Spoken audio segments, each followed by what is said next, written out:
rise with my morning voice.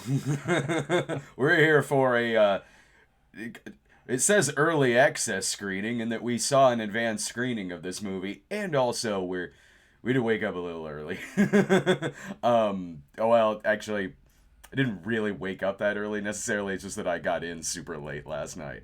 And I've been fighting a cough as well, so I got a little bit of my sickly voice right here. I'm Brad Jones. This is Geno Reynolds. We were in Chicago all day yesterday. We shot the dad scene for another Cinema Snob movie all day yesterday. So we'll be making that announcement honestly later on this afternoon about who's playing the dad in the Cinema Snob movie. It's a good one. Oh yeah, oh hell yeah. Very, very fitting. Let's just put it that way.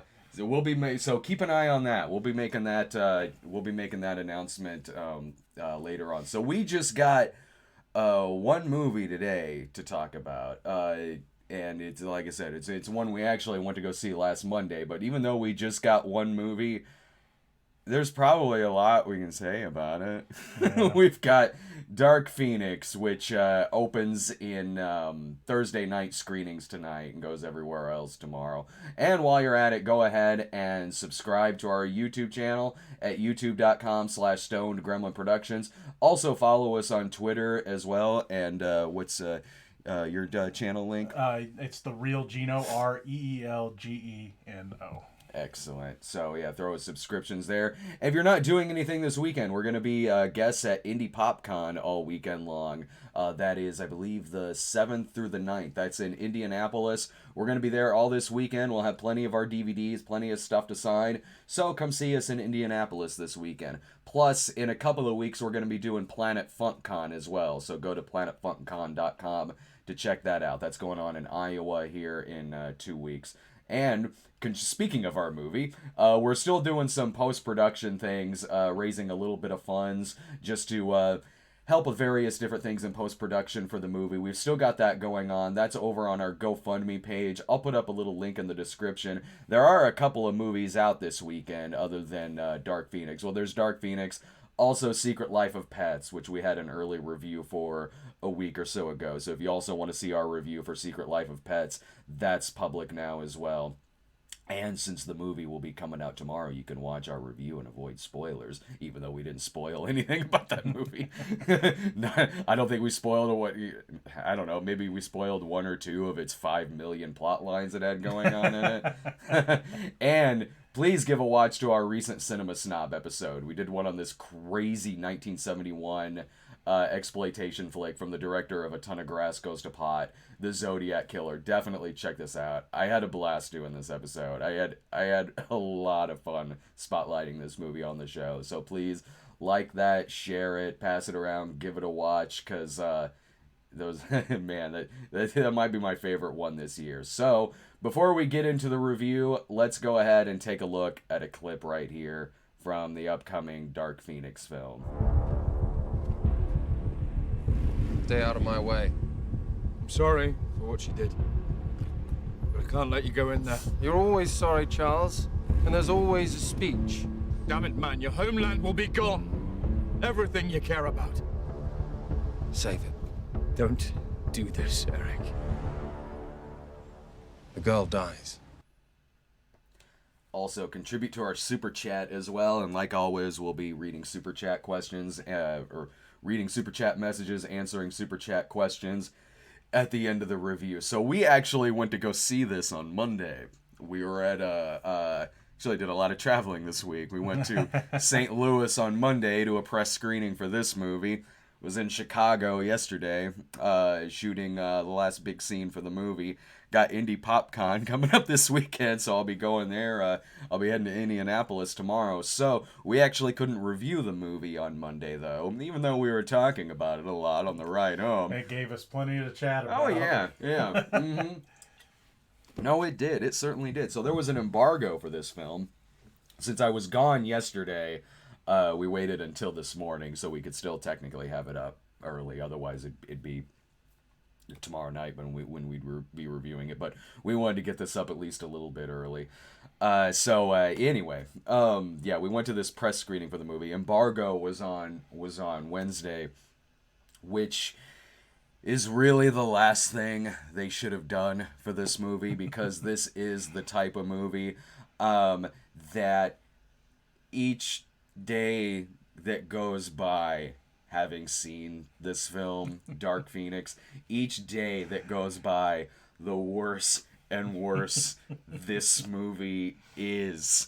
On set yesterday, a couple of people knew that I saw it, and they were like, "So you went to a press screening of that, right?" I'm like, "Oh yeah, I did." So they're like, "So tell us about it." And we all started just talking about this movie, and I'm like, man, this movie sucked. God, this was bad, man.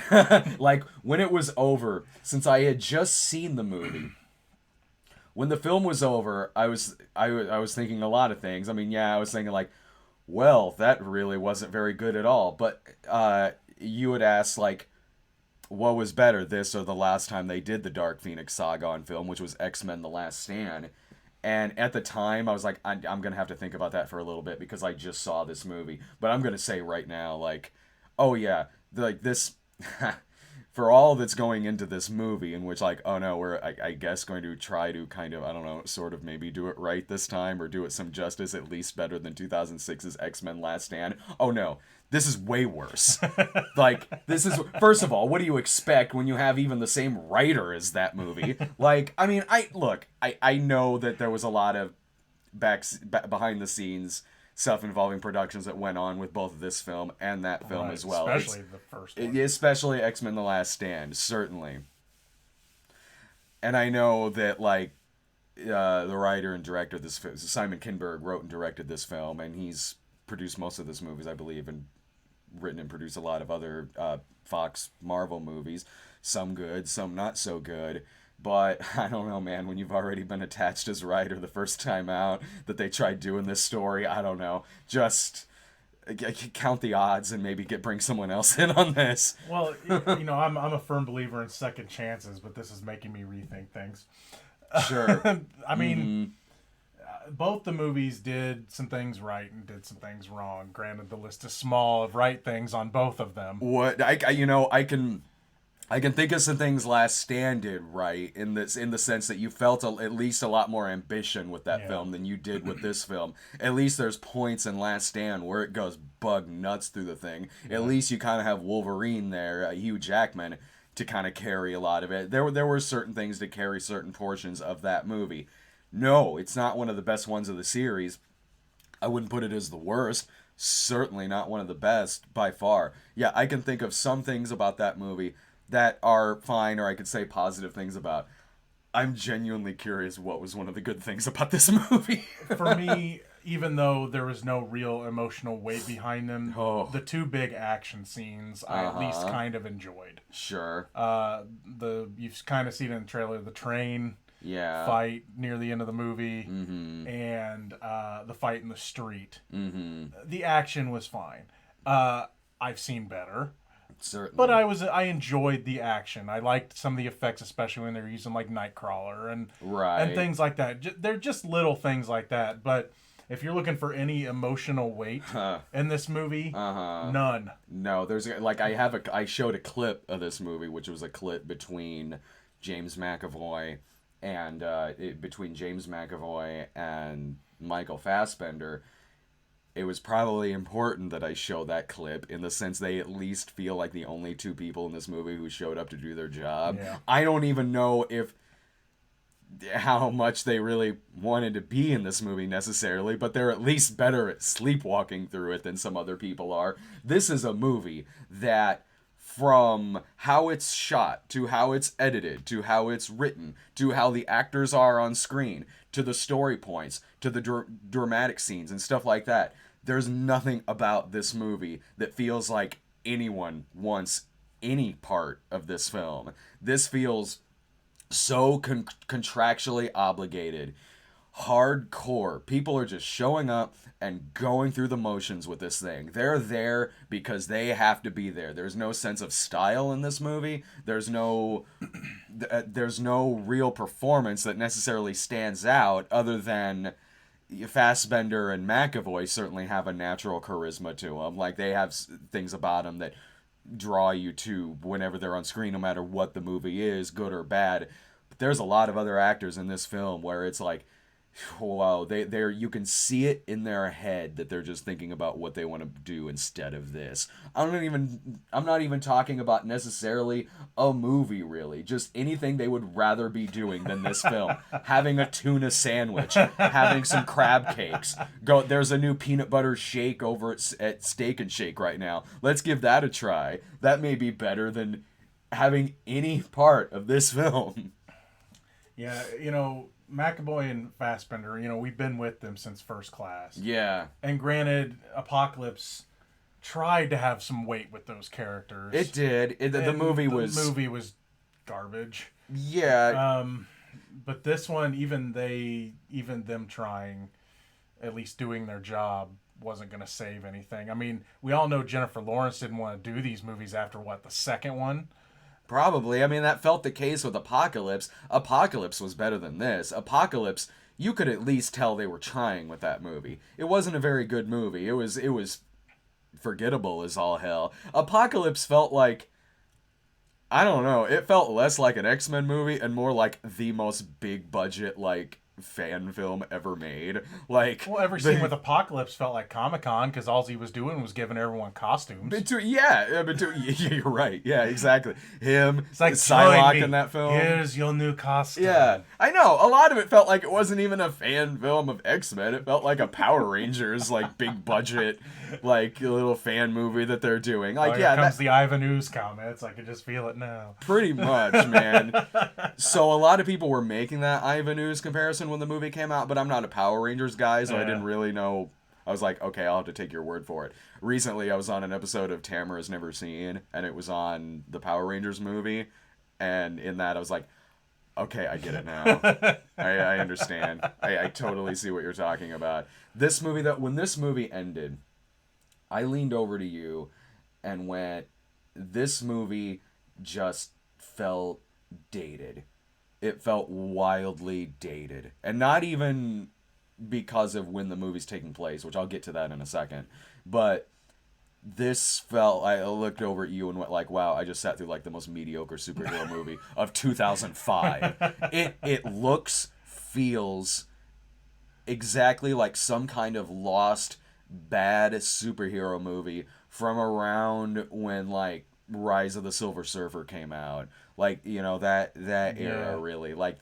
That is what this movie felt like. It's how it was paced. It's how it was lit. It's how a lot of the performances are in the film. Kind of, at least, because there were, at least in some of those, as bad as some of those were from around that era, there were at least actors showing up to at least kind of do their thing. In this, it's it really does feel like the actors know this is so dated, and so this is not going to do well at all. So, why bother, really? Part of me wonders, I mean, again, we talked Jennifer Lawrence wanted out, but everyone else probably thought, at least before the rumors of the Fox Disney thing happening, that they were going to keep going. Yeah. It makes me wonder, when the rumors started, when they start filming, did they know their time was up? And that could be part of the motivation of, we don't care because chances are this is our last hurrah and it don't matter what we do. I don't know. Because the one thing, I'm glad you touched on that, because, one thing about this movie is that for all the talk that this is, the last one, other than New Mutants, I guess, but will that one even get released? If that even gets released. But, this... There's nothing about this that feels like there was ever an intent that this would be a final one. It's not like it ends on some big grand finale or something like that, especially how recently we saw Endgame. Not that the movie has a cliffhanger by any means, but nothing about it really feels like, oh, well, close the book on this saga. That's it. I never sat there really thinking that through the film. And and speaking of Endgame, this movie is so light. It's so lifeless. So when there are important deaths that happen in this movie, and I'm not going to spoil anything, but whenever there are important deaths in this, it feels like nothing. Yeah. It feels so lifeless. There's absolutely no weight to it whatsoever. You're just watching I a background sitcom on television where the drama really, really doesn't matter. You're just there because maybe, hey, this will be, fine as, the background if I'm in the hotel. What I'm kind of saying is the drama in this movie is basically it's like the Big Bang Theory of superhero movies. It's in the background. Don't worry about anything important or serious that happens. It's not going to have that much weight to it. That's the case with this. I was like, you sit there whenever there should be kind of this sad moment, but you're like, but it's more of a feeling of, well, I guess that happened. Well, and that's just it. I mean, there's still characters that were in first class in this. And there are. And you think you would be invested in them. Uh-huh. And I still want to be invested in Fassbender's Magneto. He's been my favorite part of these movies. Yeah, absolutely. And then there's characters that they introduce in this movie. There's one character, Magneto has this island. Yeah. That it was given to him, I believe it was by the American government, saying you can live here with mutants and be at peace. Yeah. And so they introduce this one character, and that character dies in this. And the look that Fassbender gives, it was on the train near the end. I can't even remember who you're talking about. This is what I mean. This one character dies, and Fassbender gives this look like this character should have been important, but this character's barely been on screen in this movie. Because the character probably was. So much of this movie was reshot. Yeah. I'm sure that was the case. That at some point, this character, this story, probably made sense towards this reaction that he had in the film. I mean, it was probably one of the more prominent new characters on his team, but really this character got nothing that you could even grasp to. Uh-huh. And then the character dies, and he's just like he was maybe in love with her or something. What? Right? Yeah. Yeah, I think I know what you're talking about. But there was nothing there that we were told. No. That it should have been important to us. Yeah, no. It's just moving on to the next thing, especially because so much of this movie was reshot. It feels like it's kind of moving on from one climax to the other in terms of how some of the action sequences are. Personally, I would like to see this, Jonestown movie with Magneto on this island with some other mutants. I don't know, that might be kind of cool. There's maybe a decent film in there somewhere, probably. Well, see, I had a feeling that this island thing of his, if they were going to continue, would have become Asteroid M. Oh, okay. In the next movie, which would probably jump another 5-10 years, whatever, since that seems to be the thing, and they still won't age any. Believe me, I'm going to get to that here in a few. But I think that's where they were going with this. Yeah. But then, again, the way they end this, I would say there's a minor cliffhanger. The last shot kind of minor cliffhangered a little bit. Oh, well. But it's because for comic fans, it would be a cliffhanger. Sure. It would be, that's where they're going to go. Okay. But some of the stuff they showed at the end, again, won't say anything. It kind of felt like finale to me. Yeah. With what happens with the school and what happens with some of the characters and where they go. So I think maybe that was some of the reshot stuff. Yeah. Because I just don't see that stuff felt more final to me versus where I think they would have went. Mm-hmm. So yeah, I think they were trying to finalize. I have a feeling that some of that stuff at the end was the reshoots. Yeah. And I also have to say this, and again, we won't say what it is, but boy, did they take some things from other movies. And as you both of us said, we would rather be watching those movies. And some of them are very recent. Dude. Way better superhero movies. Yeah, man. Well, the whole thing was they were saying they were reshooting because it felt like other movies. Yeah. And the rumor was it was either Thor or Captain Marvel. Yeah. Oh, and like that's what they were, and they were saying there were spies on set and all this other garbage. Captain Marvel, I could see. But then again, there was still plenty in this movie. We were both like, man, stop reminding us of these better movies we'd rather be watching right now. Yeah. Hell. Like, not even recent movies. One last year and kind of this year. Yeah. I mean, even at the beginning, I know that, given that this movie is really, really bad, you can't help but think about certain other movies. I mean, given they're doing the Dark Phoenix saga here, and okay, they're in space, she gets hit by this radiation cloud and everything, comes back to Earth, is crazy. So I'm sitting there going like, this movie's not very good. If we're gonna do this story, I would seriously rather just be watching The Incredible Melting Man. Yeah. Well, even continuity wise, Yeah. even though I was with this movie until they introduced the villains. I was like, okay, I'm gonna give this one a chance, right? It's like, let's see where it goes, and then enter Jessica Chastain. Man, this movie sucks because when you said that, I seriously had to sit here and think, who are the villains in this thing again? Let's just say these villains have been done way better in another superhero movie this year. Dude, what are you talking about? She was great in Matrix Reloaded. I love Jessica Chastain. I do too. And I was excited when I first heard she was going to be in this movie back when they announced her casting. And then I started seeing stuff where it's like, my God, what are you doing to this fantastic actress? Mm-hmm. What motivation are you giving her? Stop. Yeah. For the love of God, please stop. And these creatures, these aliens, I've seen it done better this year. Yeah. And there's even a twist on that story. This one is just, we're generic. Yeah. Yeah, I mean, so much of this movie is just going through the motions on certain things and not doing enough with certain characters, with possibilities that they could... Okay, for instance, Quicksilver is in this film. So is he? Is he really? Oh yeah, I'm getting. He technically is. Look, there's the picture. So I don't know. Trailers have fooled us before. Well, that's true.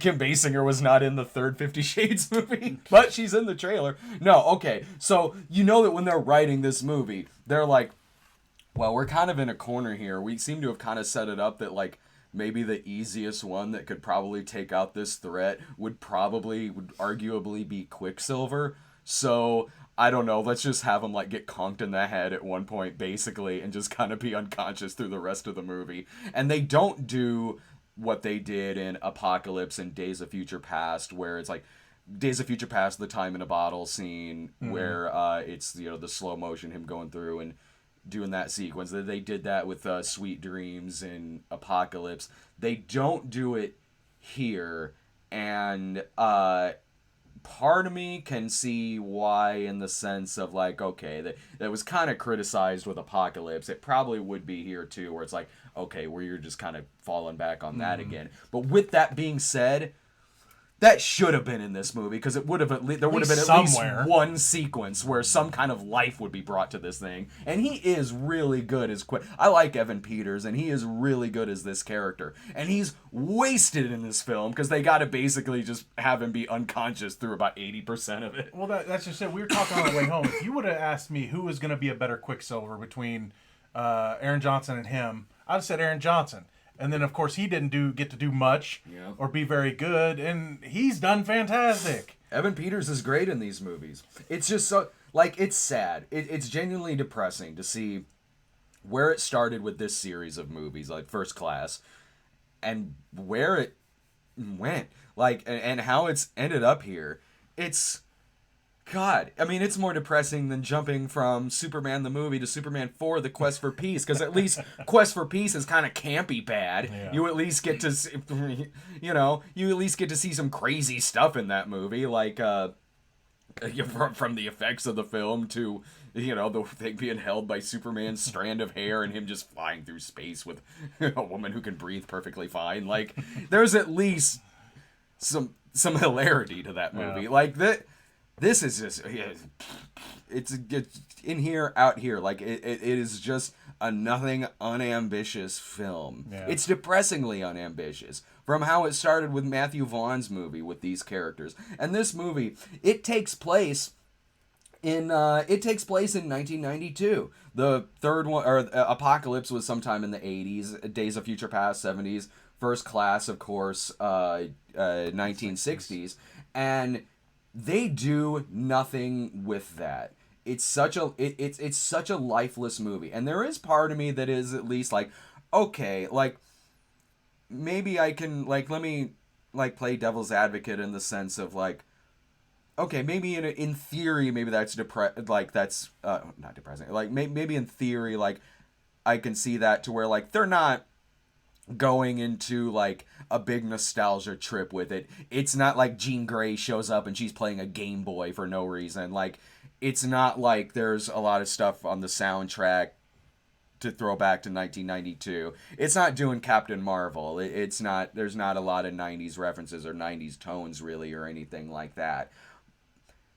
But it doesn't feel like that's necessarily a stylistic choice. It just feels like they're lazy with this. Mm-hmm. Because while at first I'm like, okay, it just happens to be in 1992. All right, but you had First Class, which stylistically and tonally went right along with the 1960s. They played with a lot of stuff of a 1960s setting. Same with Days of Future Past in the 1970s. So you kind of already have set up this theme to where you're going to have movies do that same thing. Apocalypse didn't really do much with the 80s, like a little, more than this does with the 90s. This just feels lazy. This just feels like they're not even trying with this kind of tone you've set up from some of the other movies. This just feels like we need to wrap this stuff up, get this out of here, and just be as unstylistic as possible with this film. If I could talk about Evan Peters again. Yeah, go for it. Okay, where they write him out, they do a quick slowdown scene. And of course, like Apocalypse, they have to find a way to stop him. Because, of course, he's so fast, no one's going to be able to stop him. Apocalypse was able to. He, like, broke his leg or whatever. Mm-hmm. And then in this one, someone's able to stop him. Yeah. Even if they wanted to knock him out of that scene, I would have loved to have seen his character do stuff on the train at the end. Oh, yeah. That's where you could have done your scene with him, with the music and everything. Oh, like they play Runaway Train by Soul Asylum. Well, anything. Anything, just using that character, because when he was gone, he didn't even show up at the end. Yeah, he did. Was he? I don't remember. He does. That, like, I remember that, at least more than I do the villains of the movie. And this character you're talking about that died towards the end, I at least remember, like, oh, yeah, Evan Peters came back towards the end. And it's like, that's when you could have done something with him. Yeah. And you shouldn't have. I mean, maybe he couldn't shoot those scenes or something. Maybe there was something where they had to write him out or something. Well, yeah, they couldn't get the rights to come on Ride the Train. But just something. They needed to do something with him, because you set up this cool character for 3 movies. Yeah. This being the 3rd movie. Mm-hmm. And you do nothing with him. Pretty much absolutely nothing. And it's depressing. Given that this is, like, we kind of talked a little bit about this earlier, or hinted at it at least, it is hard to, like, given how bad this movie is, it's hard to look past, like, the aging problem that's going on with a lot of these movies, like, with First Class starting in the 60s, this one being in the 90s. Some I can sort of try hard to wrap my head around with some of the aging that's going on. What I really, and even that is stretching it a little bit, what I really can't is that in 8 or 9 years he's going to be turning into Ian McKellen. Or, say with McAvoy and Patrick Stewart. And it's like, to be fair, it's like, no. There is no fair. Yeah, like, timelines changing doesn't change aging. No. Like, see, it makes you wonder, even though it'd be hard for them to play those roles again because they're older now. And granted, I don't want to see Patrick Stewart play Xavier again because he was so freaking perfect in Logan. Yeah. It's just, that was when you would need these characters to show age, is right now. Yeah. Even gray up their hair. Because they don't. Or, I mean, granted, I know Xavier don't have hair, but you know what I mean. Paint his scalp gray. Do some aging. I mean, it's, makeup a little bit. Just make him look older. Make his eyes look more tired. Something to make it look like he's not the same age as he was in the 60s. Yeah, because they don't care. This movie doesn't care. Like, they don't. Like, it was a bad idea. Man, it was just a more ambitious director, a more ambitious writer who hadn't already been attached to this story before, and some other movies that didn't work. Something, just people to breathe life and energy into this. That's what Matthew Vaughn did with X-Men First Class, and, you know, Logan turned out great and everything. Just something, anything. This movie is, it's such a nothing movie. It is. Like, it's, again, like I said, this is far worse than Last Stand. It's way worse. This, I'd have to think hard about whether I think this is the worst of the whole series, but it's one of them. If there's one that you could argue is maybe worse than this, even though you could argue both movies, it'd be Origins Wolverine. Right. That you could seriously have a solid argument on which one is worse, this one or that one. This is that bad. This is so bad.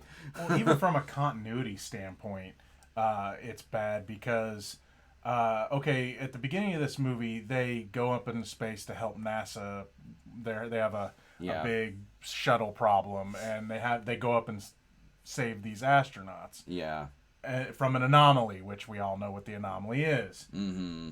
But here's the thing: in Apocalypse, I seem to remember Jean Grey kind of going into Phoenix form to beat Apocalypse. That I don't remember. Well, she I guess you can say flamed on, right? Sure, yeah. So she already had this firepower. Yeah. But all of a sudden, she's getting it however many years later. What did we agree? It was like 8 years later or something. I think, yeah. So all of a sudden, now she's getting this power? Uh-huh. It just didn't make any sense to me. Mm-hmm. I think maybe Apocalypse was trying to play with the fact that she already had the power, like in Last Stand. Yeah. Like it was just in her. Okay. And then this movie's trying to say, well, no, it's the space alien like it is in the comics, right? Yeah. So maybe that, they're just kind of rewriting themselves there. And, since they can kind of do whatever they want in their own timelines, because Days of Future Past, I guess. Mm-hmm. Maybe that's what they were trying to do, but still, just continuity-wise, I'm like, wait a minute, no. And you remember more about that than I do. Like, there's very little I seem to remember about this movie, and I saw it 4 days ago. So, like, Apocalypse was just one giant forgettable film for me. Like, Apocalypse was one that, like, I was really just kind of sitting there going, like, this is just really, really super lame. This one made me way more mad. This one I thought was much. The nicest thing I will say about this is at least they were generous enough to keep it under 2 hours. Yeah, that being said, you feel it. You feel the 2 hours. Yeah.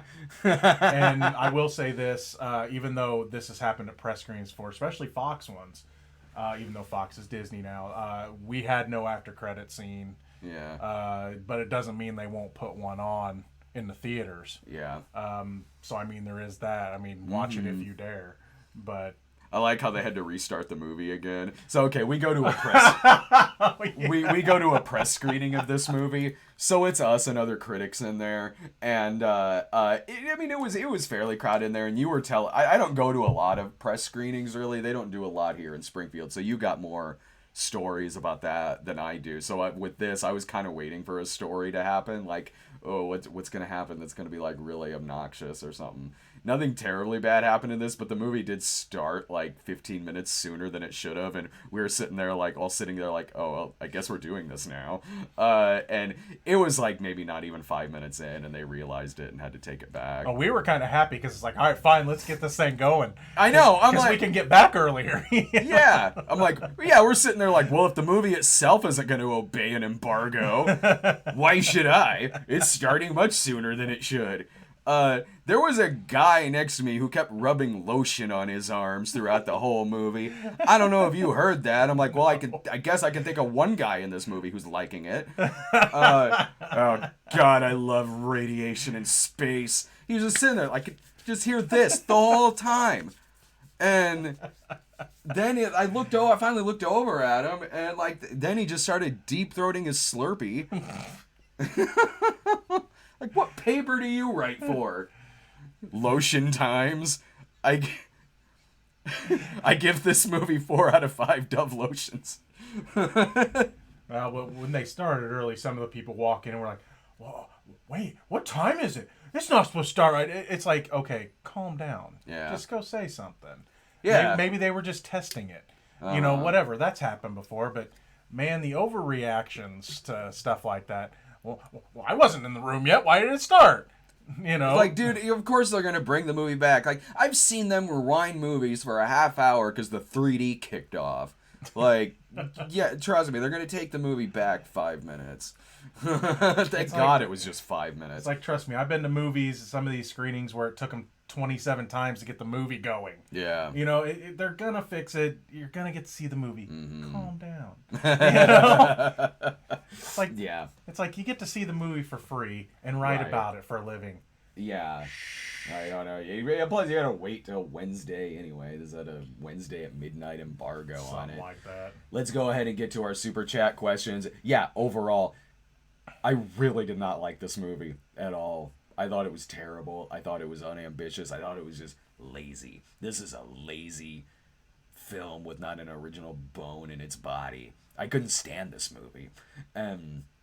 I see this doing about as well as Fantastic Four did a couple of years ago. Word of mouth on this isn't going to be good. The reviews already aren't good.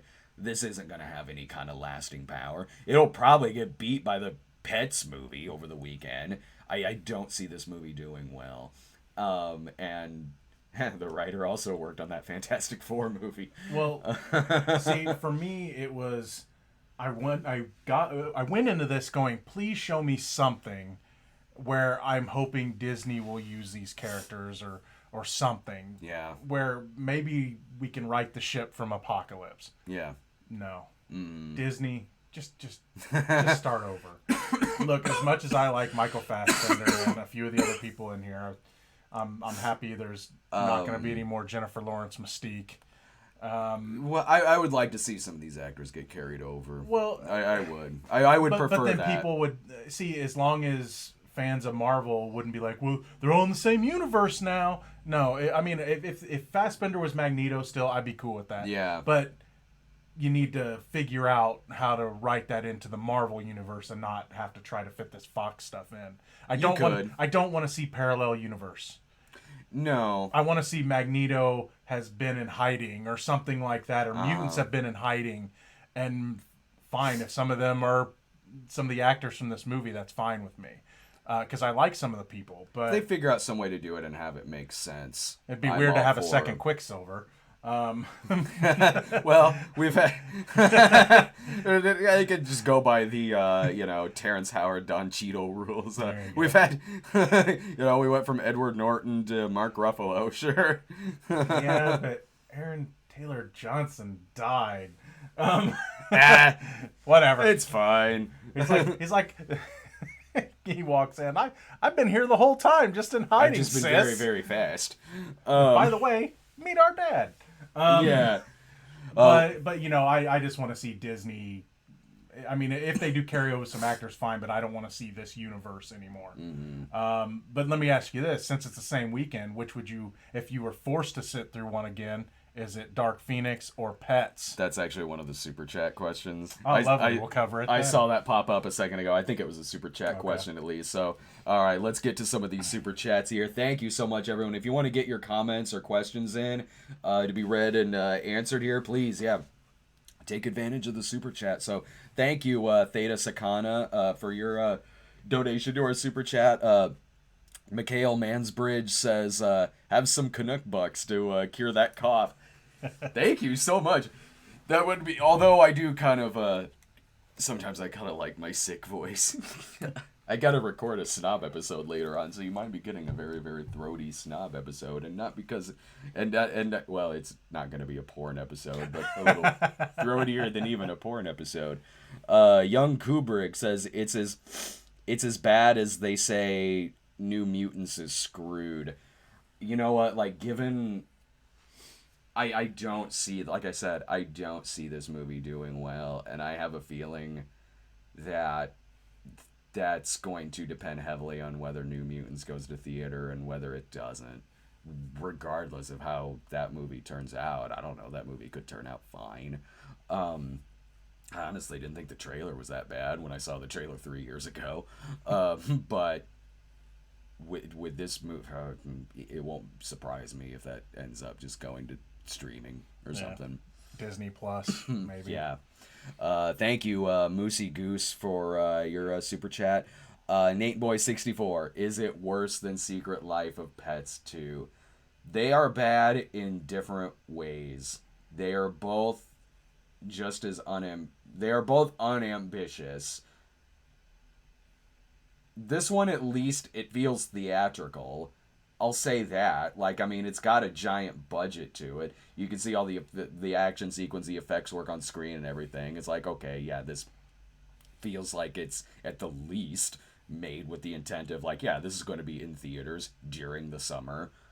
Whereas Secret Life of Pets 2 isn't even that. Secret Life of Pets 2 is just like they dumped out some direct-to-video sequel with a bunch of plots strung together. It's very episodic, like 3 episodes of something stuck together, put out in movies to trick families into going to see it. Because of that, I would say that movie is scummier because you're asking families to pay a lot of money to go see that in theaters, and those ticket prices are going to, with families going to see it, that's a lot of tickets to go see what should just be watched at home if you're going to see it. Whereas they're bad in different ways. I don't know which one I would rather sit through. I don't. I hope I never have to make that decision. This, maybe, I guess. I would say this, Yeah. because at least with this one, until the end, even though I was not enjoying it, except for maybe a few action scenes, I at least wanted to know where it was going to go. Yeah. Pets, I knew where it was going to go. Mm-hmm. I knew they were going to cram it together. Mm-hmm. And I knew everything was going to be happy, hunky-dory at the end, and we Mm-hmm. were probably going to have to sit through another one in a couple of years. And I didn't care. Mm-hmm. So this one, I at least, and it's probably more so that I love the X-Men and love comic books. So that's probably why I would say this one over that. But it's a tough decision. But I know, right? It kind of is. But it's an easy decision in some ways because again, I'm a comic guy. So sure. And I was at least curious where this one was going to go. Whereas in Pets, don't care. This next super chat, did that happen in the movie? If I remember in Apocalypse, I think Quicksilver finds out, but he doesn't say anything. Okay. Because I remember they make a comment in Days of Future Past after they drop them off at home or before they leave or whenever they get with them. And I think Quicksilver finds out, but he doesn't say anything. I think this is from Silhouette Animator, who says Quicksilver never reveals to Magneto that he's his son. Unfortunately, that's why I had to ask you. I was like, did that happen? I'm pretty sure it was Apocalypse, okay. Where he found out and he didn't say anything. I think he was going to, and he doesn't. Boy, do I not remember. man, it's been a while since I've watched that one. God, too. yeah. Dusty Gazongas. The past 2 X-Men movies are about as exciting as filing for Chapter 11 bankruptcy. Should have ended at Days of Future Past. I mean, if they had known how bad some of these would have gotten, but I mean, I can see why they wanted it. It makes logical sense how, after Days of Future Past, you're doing Apocalypse. It makes sense to even do Dark Phoenix again. In theory, these should work. But they don't. Like, they don't. It's frustrating, because Days of Future Past was really good. X-Men First Class was great. God, like, what? Yeah, it's the writing, it's the produce. I don't know, but it's just something happened between there. Well, he makes a good point. They make a good point because the end of Days of Future Past, they show the future and they show everyone's happy and the school's good and everything else. Mm-hmm. So any movie that comes after that, it's gonna be a happy ending. We already know the ending. Mm-hmm. That's why I always like the X-Men, because no matter what they did, no matter how many times time travel happened, the future was always bleak. There was always Sentinels. There was always something that was wrecking the world. Yeah. And the X-Men had more to fight for. No matter what they did, it felt like the end was always bleak. Whereas in Days of Future Past, they showed that bleakness, the end, they showed us everything was great. Yeah. So Apocalypse really had no stakes. This movie had no stakes because we already know that things are going to be okay. Sure. So that always affected me, even though I loved the end of Days of Future Past. Yeah. Which, again, would have been a great place to end it because they saved the future. Yeah. Right? So And then you'd have Days of Future Past going into Logan, Like, so Yeah. yeah, that would Where the world may be bleak, but it's not apocalyptic bleak. certainly. Yeah, like Days of Future Past, maybe ending with some of those characters. Logan certainly ending with some of those. Like, yeah, but hindsight's hindsight. Like, I don't think like I said, with this movie, it doesn't feel like there was any heart in this film at all. No. Whereas Apocalypse, I don't know if that was the case. Like, I think they were at least trying with that. Yeah. Gary King, thank you so much. Adam Grunther, are you upset we won't see another R-rated X-Men movie? I don't think that's true. Right? I mean, nothing's impossible. I mean, okay, I know I say Deadpool, and that's quote unquote not X-Men. Sure. But that's X-Men, X-Universe type stuff. Yeah. If Disney sticks to their guns, yeah, we'll probably get another R-rated Deadpool movie at least. Yeah. I have a feeling that they're going to start, at least, if not in the theaters, on Disney Plus. Yeah. They might dabble into some Marvel, maybe not Max level stuff, but I mean, they're getting the Punisher back. They're getting characters like that back since the Netflix stuff is ending. Yeah. So they might dabble in that a little bit. Sure. Then again, we're hearing now that Deadpool might show up in the next Spider-Man movie.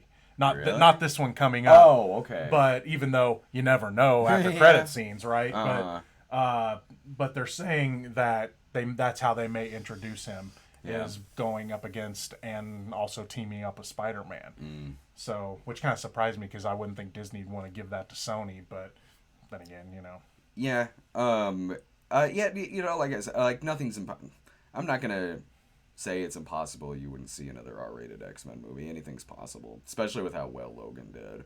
And at the end of the day, money and reviews, they say a lot. Yeah. And Logan had both of those, and the Deadpool movies as well. Little redhead girl from across the street, thank you so much. Thank you, Gary King. Silhouette animator says, so will we see you review Generation X at some point? You should. I should, actually. Do you remember watching that on TV? No, but I know what it is. I had recorded that on VHS. Yeah. And I was so starved for X content back then. Yeah. I watched that movie so much. Yeah. And part of me still enjoys it to this day. I haven't watched it in quite a while. I should. For what it was and for the time it was when it came out, I liked it. I'm sure it doesn't hold up. I should have done something with that. I was looking for something X-Men related because I know I did Power Pack a couple of years ago on the Snob. Generation X would be fantastic, I think. I did the Zodiac Killer instead this week, but I'm glad I did that because I give a watch to that episode because man, I really love doing this episode. So I'm still glad I did this because I just had a blast doing this one. But maybe I will look at that at some point. I'm glad you brought that up because I kind of forgot about it. I think I was looking into it a couple of years ago, but did Power Pack instead. So yeah, check out the Power Pack episode of The Snob as well. That TV pilot they did where it was where it felt like a Saturday morning show, live action, but it was Power Pack. Give us tell us where we can find you online. That's The Real Geno on YouTube, REELGENO. You can also find me on Twitter as well at the same handle. I jumped the gun by a split second. We just got Fangirl Librarian in here. Why was Loquisha in Detroit? All the architecture and trees were wrong. And WTF with a horse riding lesson. Nothing about the plot couldn't be L.A. You're right, that wasn't Detroit. I didn't, even though I've been to Detroit a bunch of times, I didn't even notice, really, that that's where it was supposed to be. But now that I think about it, I'm like, oh yeah, that does seem like it was shot somewhere else. Well, there was enough bad going on with that movie where I wasn't paying too much of attention to locations. I think maybe you were just so enthralled by the one-trick pony joke that that other stuff just flew by. Man, that movie. The movie was for shows like this, reviewing movies and everything. That movie was a blessing. It gave us so much, man. We went an hour just talking about that movie.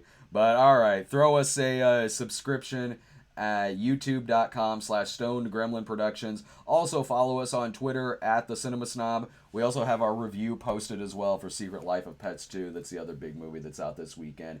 So we'll see you next weekend with reviews of forget what all's coming out next weekend. The new Shaft movie's coming out next weekend. Men in Black is Men next in week. yeah, Men in Black's coming out too. So we'll have reviews for that coming up next week. So we'll see you then. Thank you so much everyone for watching.